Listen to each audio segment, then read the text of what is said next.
It's the first Sunday after the new year, and we're heavily into New Year's resolution time.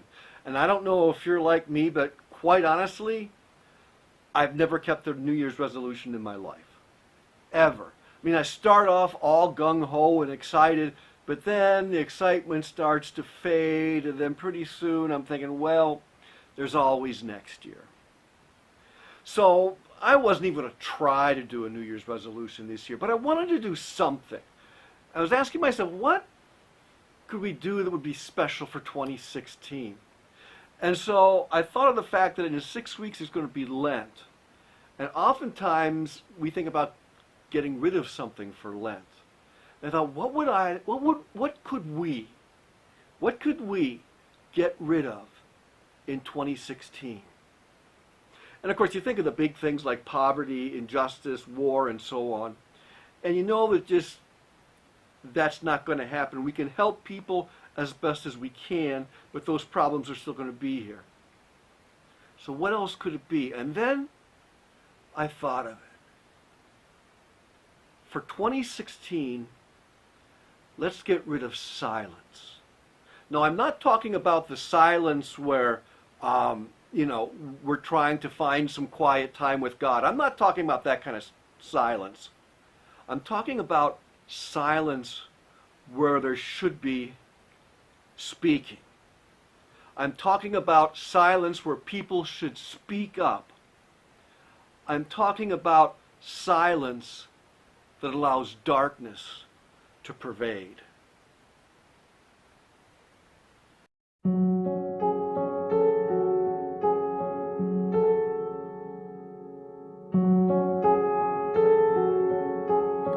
Hello, darkness, my old friend. I've come to talk with you again, because a vision softly creeping left its seeds while I was sleeping, and the vision that was planted in my brain still remains within the sound of silence. Where there is silence, darkness thrives. In Genesis chapter 1, there was silence, there was blackness, there was chaos, there was, the waters and everything, and darkness. And it was continued to be darkness until a word was spoken by God, until a word broke the silence, with God saying, "Let there be light," and the universe was filled with light. Silence allows injustice to happen. Silence allows poverty to continue. Silence allows intolerance to thrive. Silence allows evil to be dominant and allows the darkness to overtake the world.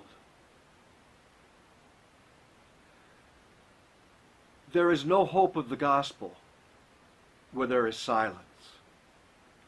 In Romans chapter 10, Paul writes, "How can anyone believe unless they've heard? And how can anyone hear unless someone speaks?" Where there is silence, the gospel is not heard. We live in a world where people talk and talk and talk and talk and fill the room with words, but nothing is really said. And we live in a world where the people who should be talking are remaining silent.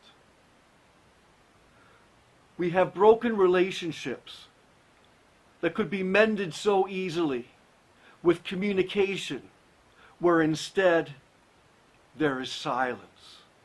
Maybe it's silence due to fear.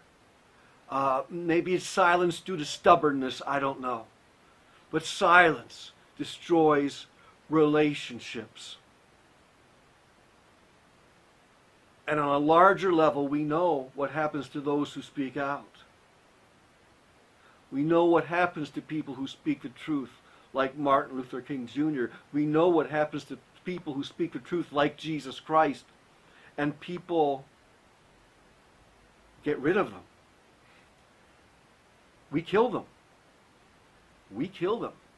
In Matthew chapter 5, Jesus says, "Blessed are you when people persecute you for my name's sake, for they did the same thing to the prophets who were before you."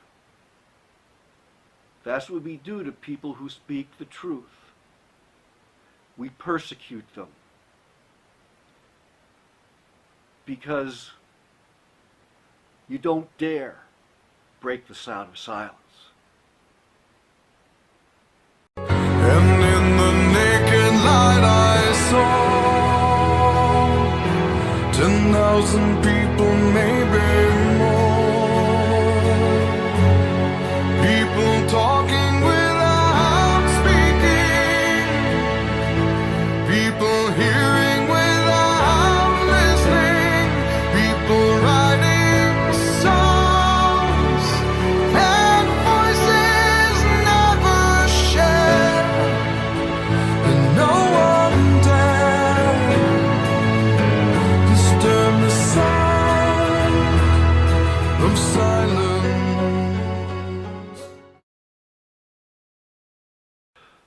When the church is silent, people will create their own gods.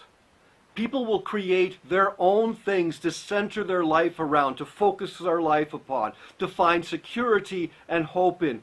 Where the church is silent, people create their own gods. And often they worship the gods of consumerism and materialism, the god of bright neon lights, the God whose prophecies are found on the walls of subways and highways and billboards and television sets. Because we keep silent, people worship those false gods. And light cannot enter the darkness. But we have a word of light that can dispel the darkness.